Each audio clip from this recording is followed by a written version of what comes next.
second? Second. Second. Any discussion? I move to amend the motion to apply the following.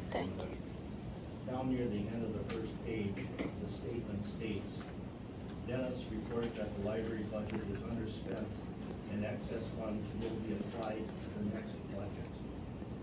That should, if I said that, that was an error, but it should be applied to our fund balance.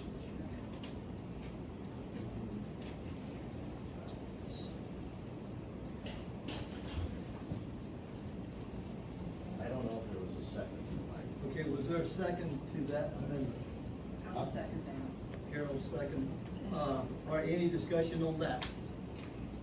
All right, all in favor, aye? Aye. Opposed? Okay, so now let's, vote on the amended minutes. All in favor, say aye. Aye. Opposed? Those pass. So now we go to public comments. Carol? The first name is Mark Wells. Is this good?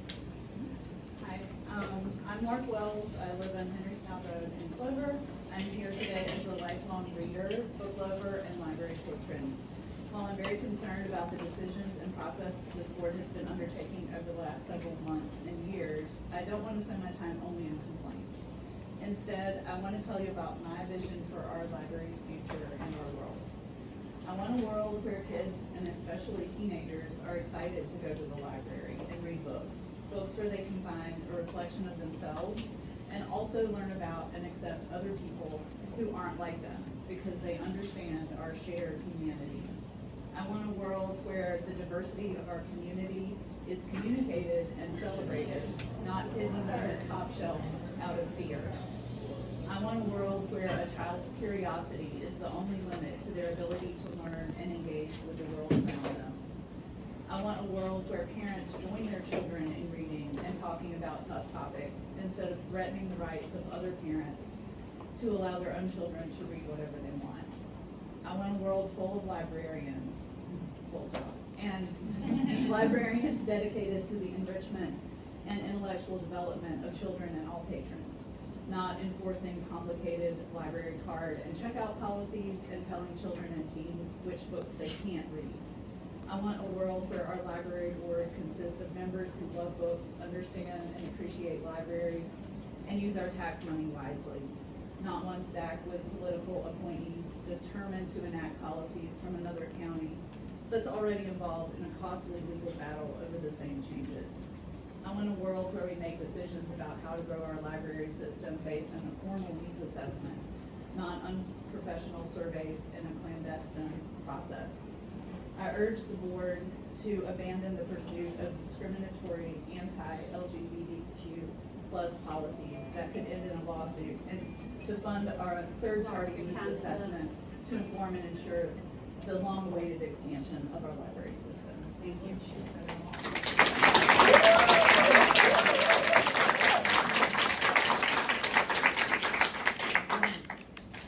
Sherry Pankratz, did I say that correctly? Yes.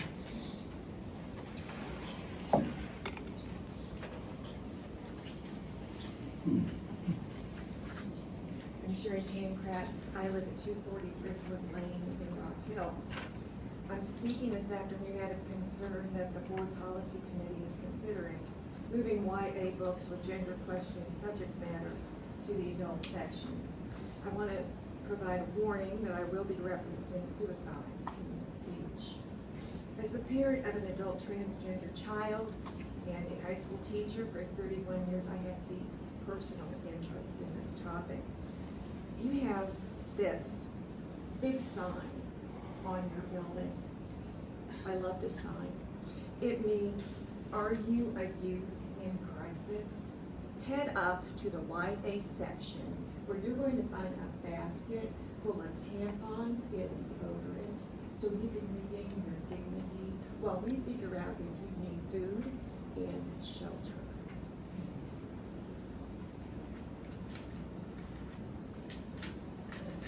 York County has youth in crisis.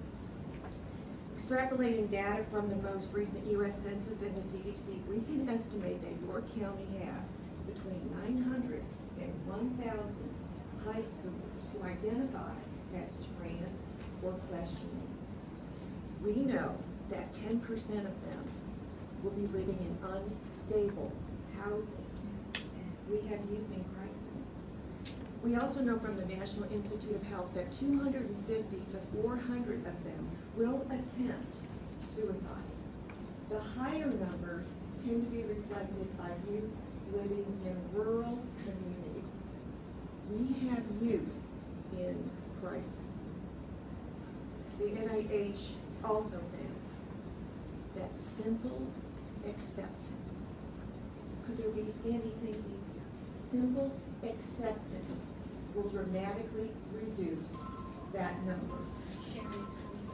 I hope you understand the gravity of your actions. I pray that you will find the grace to accept the diversity of this county. Thank you.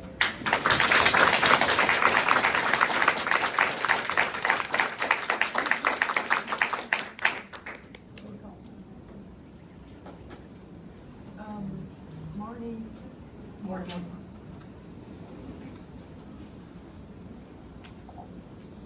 Good afternoon, board, members of York County and surrounding areas. My name is Marty Mormore. I'm coming to you today as a parent of a trans youth. I'm coming to you today as an English teacher, and I'm coming to you today as an author of children's books, young adult novels, and one of my children's books being LGBTQ based. And as it stands, that would never be represented in this library. I want you to remember when you were a small child and the first time you walked into a library and how your eyes were wide open and your heart was fluttering, and the excitement that you felt when you walked into a library at a small age and you could pick a book for yourself off the shelf. That amazing feeling of turning the page and thinking, the worlds that are available to me and the stories that I can read and I can personally relate to. Something that I can find myself in the pages between these two covers that now mean something to me. And I'm getting a love of learning that will stay with me, hopefully, for the rest of your lives. And everyone here has probably experienced that feeling as well. Now imagine a small child coming in who's questioning, possibly, am I on the LGBTQ community? Do I feel maybe I'm attracted to someone of the same gender? Maybe my body, the exterior of it, doesn't represent who I am on the interior. And they go to the shelves and look for books and they're reading stories and they're saying, this doesn't represent me. Where am I? And they don't find anything to represent them. And they go to a librarian and say, excuse me, with their little hands up in the air, excuse me, do you have any books about someone like me? And the librarian has to look them in the face and say, go to the adult section, where you find books involving stories about sexuality, about abortion, about drug use, about issues that are not appropriate for small children. And you are sending these children to areas to read information that is not appropriate for them. Reading about the love between two men or about someone who is questioning who they are on the exterior versus the interior is not inappropriate. Reading a book that deals with topics such as oral sex is extremely inappropriate for young children. And these books are in the wrong section. Okay, Marty, thank you. Thank you. Please reconsider your decision. Hi,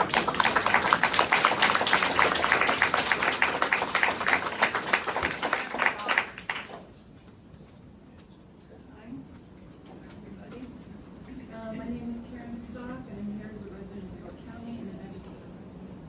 A public library should be a haven for diversity and community. I am deeply concerned that this community will be damaged by the ignorant bigotry that has emerged in other parts of our country. The issue for South Carolina Library seems to hinge on what qualifies as purity. And here I quote from the state legislature. Prior to receiving any of these funds, county libraries must certify to the state that their county libraries do not offer any books or materials that appeal to the purity and interests of children under the age of 17 in children's, youth, or teen book sections. End quote. Prurience, like obscenity, like pornography, is wide open for interpretation. For the library board in Greenville, it seems that being gay or trans or non-binary is obscene. Let me be exceedingly clear. This is wrong. By restricting access to books, we're not protecting children and teens, as other speakers have said. You're damaging them. Homosexuality is not shameful, not obscene. If you're straight and you have a mom and dad at home, great, that's super. And then you're exposed to other viewpoints in the library, that's not corruption.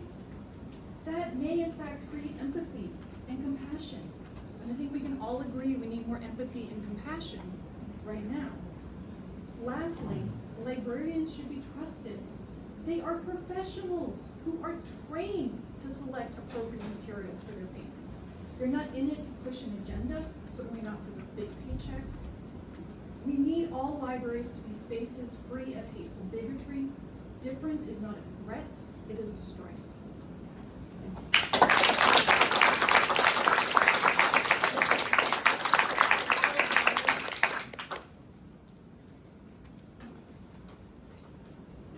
My name is Robert Rummage. I live at 720 Balboa Court in Fort Mill, South Carolina. And I have adult children that are in college or even out of college that are still accessing the York County Library books. My children, I have a 13-year-old and a 16-year-old that regularly go to the Fort Mill Library, and I love the library.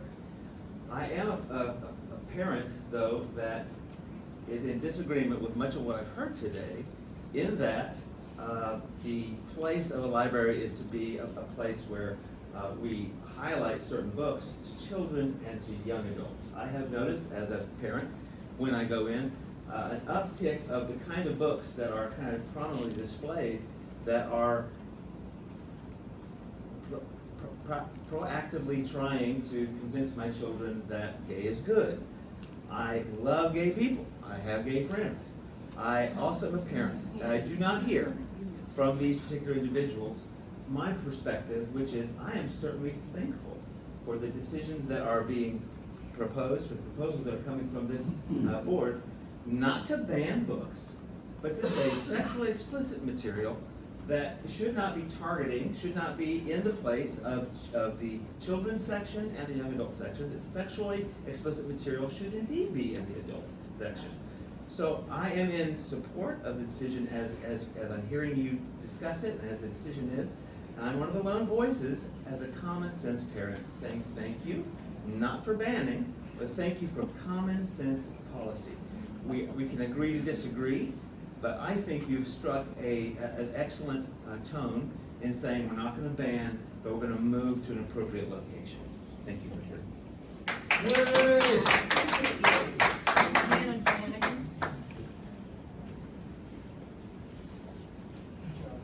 Hi. My name is Shannon. I'm a resident and a mother. My daughter Olive started kindergarten last week. We're very excited about that. She's a huge fan of the library. Please don't ever tell her that she generously allows her to take out 30 books at a time. She will take you up on that. We usually limit her to about 3. I don't often take the day off work to just tell a public institution to keep doing what you're doing, but this topic really seemed worth it. York County's own guiding principles, as stated on the website, affirm that it's contrary to the public interest to determine a book's acceptability based on the author's political or personal background, or to confine adults and young people to read only what someone else deems suitable. And that's why I'm here, to speak in defense of this freedom. Censorship and book bans don't just remove words from shelves, they remove ideas from our shared community conversation. All of us growing up in a world where she'll need to think critically, navigate differences, and engage with a diversity of perspectives. Protecting her freedom to read all kinds of books gives her the tools to do just that. Limiting access does the opposite. I urge you to keep York County's library as a place where every person, adult or child, has the freedom to explore, to question, and to choose for themselves.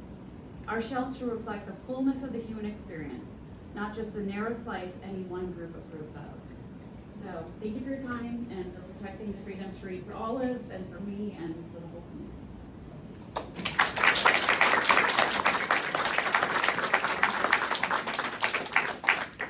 Right, that was all 6, right? Yep, section.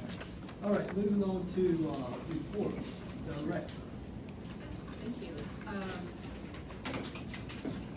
We are playing with statistics and how we present them to you in a more colorful format. Give us your feedback on what you think. We're gonna play with it some more. This is a rough draft of where we think we wanna go.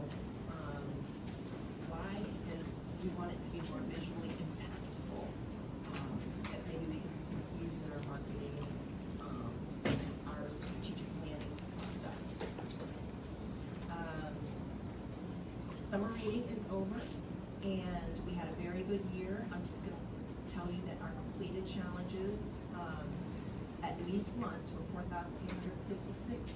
So that's how many people completed at least once. And, excuse me, altogether, our reading community clocked 269 minutes of reading. So, and if you're curious, not everybody has to log the books that they read into the BeanStack software that we use to track the reading for them. But of those who did, people read 11,144 titles this summer. Wow, yeah, pretty impressive. So yay, York County. Just want to give you an update on the electrical upgrade, just to remind you that the bidder has been chosen, and it is on the agenda for the council on Monday, as one of the things to vote on the contract for. So I'll hopefully have some information for you next week. Once that goes, it will be a general contractor coming out, walking through the timeline and things like that. So as soon as we get that going, I will leave it with you all. Do you anticipate the library will be closed totally for a period of time? Yes, sir. Do we know how long? Right now, they're saying 6 months. But if we're closed full-time, it might go faster. So, but we'll have a really much stronger idea for you. We've already been planning our timeline of how we'll continue, what programs and services we have. So while you might not be able to be in this building, you'll still be able to go to programs and have new books come out and all sorts of other features that you can do outside of the building. It could be at another location. It could be more of our branches seeing more people visiting and picking up books. But once we know, we're gonna let all the public know what that's gonna look like. We're gonna need to be aggressive about putting the word out. Absolutely right, absolutely.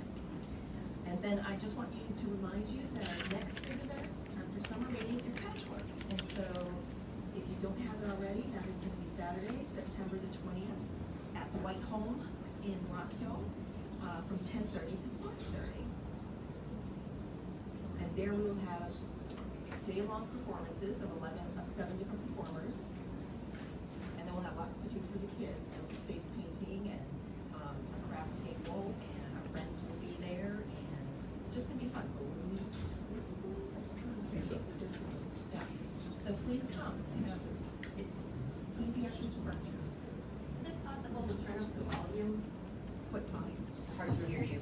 Oh, Can't hear you. sorry, but I'm done now, but. Sorry. Thank you. Treasurer report? Yes, you have in your packet the reports for June and July. And I will just call your, obviously, you're just starting the fiscal year.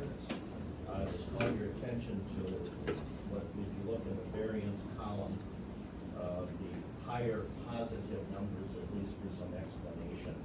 So if you look at June and you go to near the bottom, you see that programs and services for grants and donations are 44% over budget.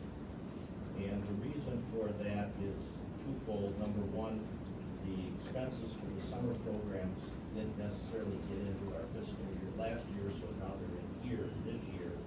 And number two, we do get funds from our friends in the library to cover this, and those checks haven't been forthcoming because they're difference in fiscal year. So we've got two mismatches, but I'm assured by staff that that number will come in line when the gifts from the friends are received. So that's June. Now we have July, a few more to talk about.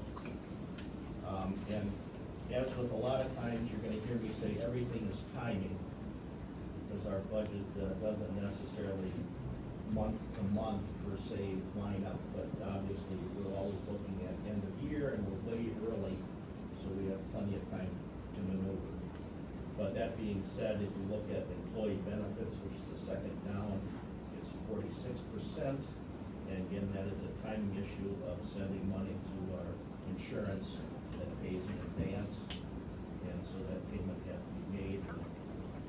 that will come in line in the next couple of months. Again, the same story goes for electronic reference. You'll see that that's 19% over at this moment. Obviously, we were gonna spend $1.2 million this year, so you can see that we're not anywhere near jeopardy, but just a timing issue there of when bills are due for reference materials. And then we go down to the bottom again, we can talk about staff, memberships. And that's because we had one invoice that we had to pay this year, again, a timing issue.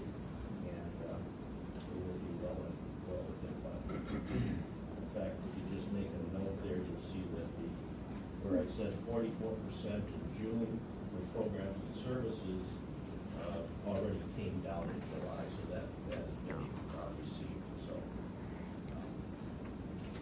we continue to be under control and with excellent staff, and that's my report, sir. Thank you, sir. Very good. Standing committees, strategic planning committee. We are going to meet, can you hear me? Am I loud enough? Okay. We're going to meet whenever we finish the regular meeting today. And I think all of you've gotten that message, so I didn't bring you sandwiches. We'll just have to be hungry, I guess. But I'll go over everything we're doing today. It'll be the SWOT analysis. The staff at the library's already done it, so we are the next step on that. But I'll give more details when we actually meet. Okay. And then the policy committee? Yes, the policy committee right now is where we left the last meeting, committee meeting, is we've turned our draft copy over to the county attorney for comments. And indeed, we're gonna receive partial comments today under legal advice.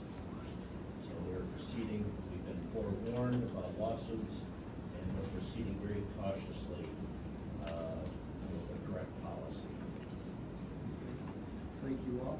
All right, at this point, we are going into executive session. Once that's done, we'll come out of executive session and we'll come back in.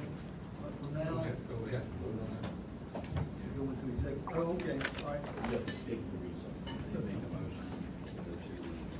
Okay, I'll make a motion to go into executive session for, A, personnel matter, library director, B, receipt of legal advice, prospective policy amendments. Do I have a second? I'm sorry. Any discussion? All in favor say aye. Aye. Opposed? Okay, so if everyone would, leave out of the room and take all